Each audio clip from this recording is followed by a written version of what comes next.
Guys, boxing gossip here. Hope everyone's doing well. Today I'm sitting down to record a video on Errol Spence. We did discuss Errol Spence versus Leonard Bundu in the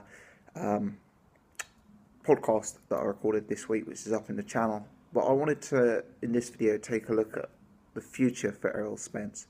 How good is he? Who's going to be able to mix it up with him? What route should he take, etc. Since the fight has really impressed a lot of people, and a lot of people are dropping me messages saying, is he the number one at 147 pounds? Will he be the next pound for pound superstar? Is he unbeatable? And I wanted to discuss that. First and foremost, I would say Errol Spence is clearly a very, very, very good fighter. His best wins, Chris Algieri, Leonard Bundu, these are guys on the fringe of the world top 10 at welterweight. Maybe not in the world top 10, but certainly on the fringe. But what's impressive is the manner with which Errol Spence is dispatching of these guys. Neither guy's been stopped before, and Errol Spence is running through them and destroying them in pretty devastating fashion. So even though he maybe lacks a win over a solid top 5, top 10 competitor, the manner over his victory of the fringe top 10 guys is suggesting he can perform at a much, much, much higher level.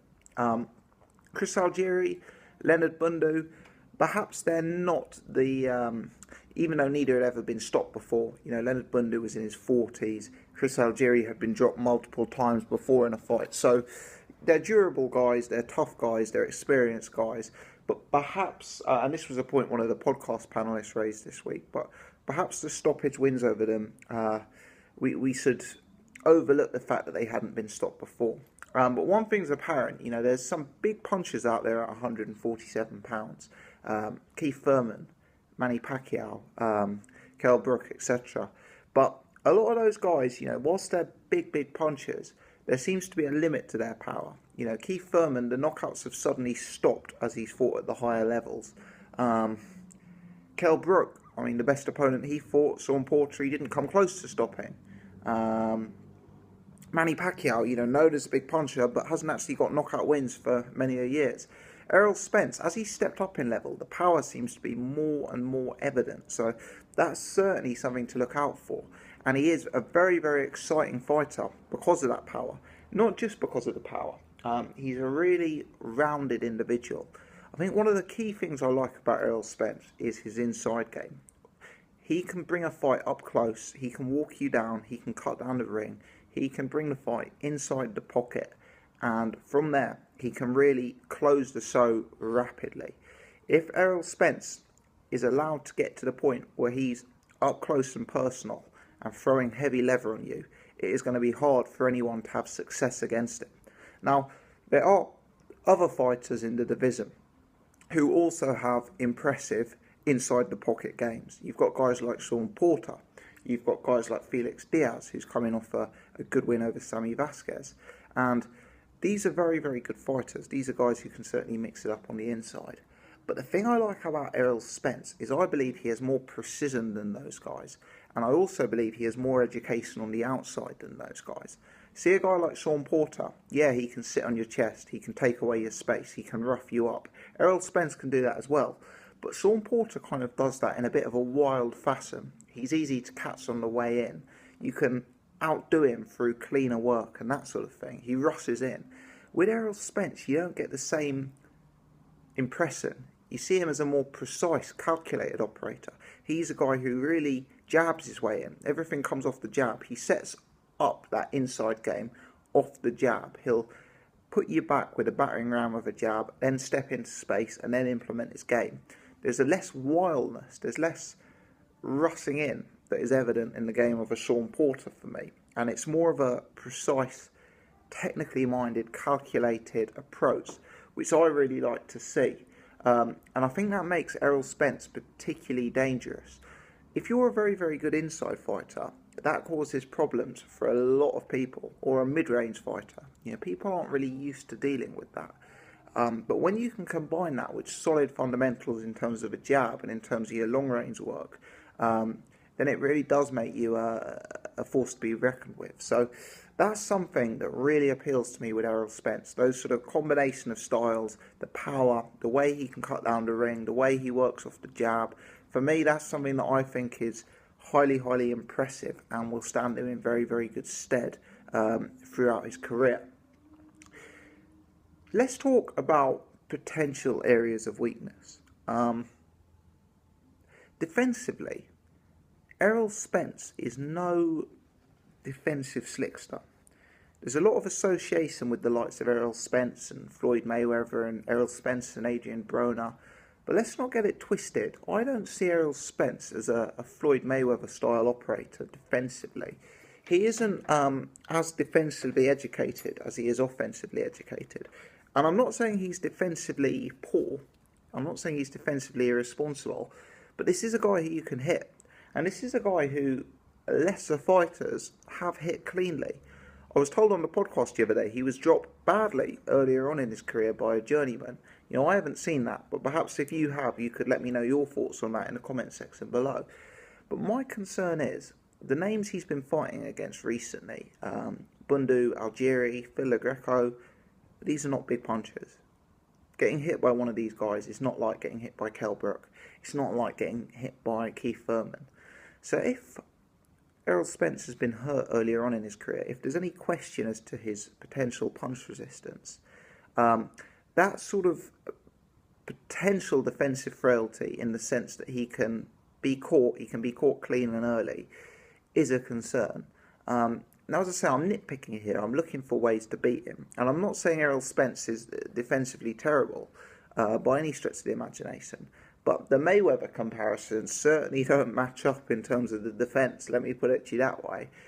He's no James Toney or Erislandy Lara defensively, and I just think that's worth noting.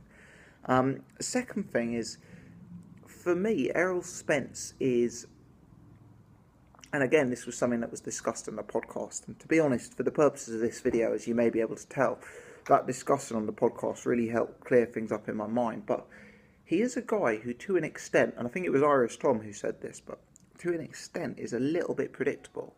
Works off the jab, steps into range, starts working the body, starts fighting inside the pocket. Can you close him down at any stage of that approach? So, for me, everything starts with the jab from Errol Spence. Can you out-jab him? Could a guy like Kell Brook, who arguably has the top jab at 147, simply out-jab him and stop him from positioning himself how he likes to? I think that's possible. Could he be closed down on the inside? You know, we've seen guys like Chris Algieri, Leonard Bundu, who haven't really had much to stand up to him with on the inside. But then you look at guys like Keith Thurman and Kell Brook. They've fought fights against Sean Porter, for example, where they've had to be very, very conscious of him constantly trying to sit on their chest. And they've both emerged victorious from that encounter. Would Kell Brook be able to close him down by jabbing and grabbing? Would Keith Thurman be able to move on the back foot and catch him coming in? You know, are there ways that you can take away his game? Because for me, Errol Spence, jab, move into range, inside the pocket, work the body, power punches. If you stop the jab, if you close him down when he moves in, potentially, I'm not sure what else is there to him. And he's got a lot to offer, don't get me wrong, but I'm just nitpicking in terms of him in the really, really big fights. You know, I think he goes out and beats the vast majority of people. But in terms of him beating the Kell Brooks, the Keith Thurmans, it's no certainty in my perspective. It's no certainty. He does look very, very good. Will he fight Kell Brook? Probably not. Kell Brook recently weighed in at 176 pounds. He's always been a big welterweight. He's now in his 30s. I don't think Kell Brook's going to want to make 147 again. And regardless of that, if he beats Golovkin, he's a superstar and he doesn't need to be worrying about mandatory defences. He can go for the Canelos and Cottos of this world and that sort of thing. If he loses, potentially he's not going to want to come back straight into a fight of this nature. He's going to want to have a few comeback fights, etc. So I don't see Kell Brook versus Errol Spence happening. I think Errol Spence most likely will end up fighting for the vacant IBF title. So that'll be interesting to see. As for other names in the division, Manny Pacquiao, Keith Thurman, Sean Porter, Tim Bradley, all fights that I'd certainly like to see, and all fights that I think would test him and potentially bring out the best in him. I'm really high on him.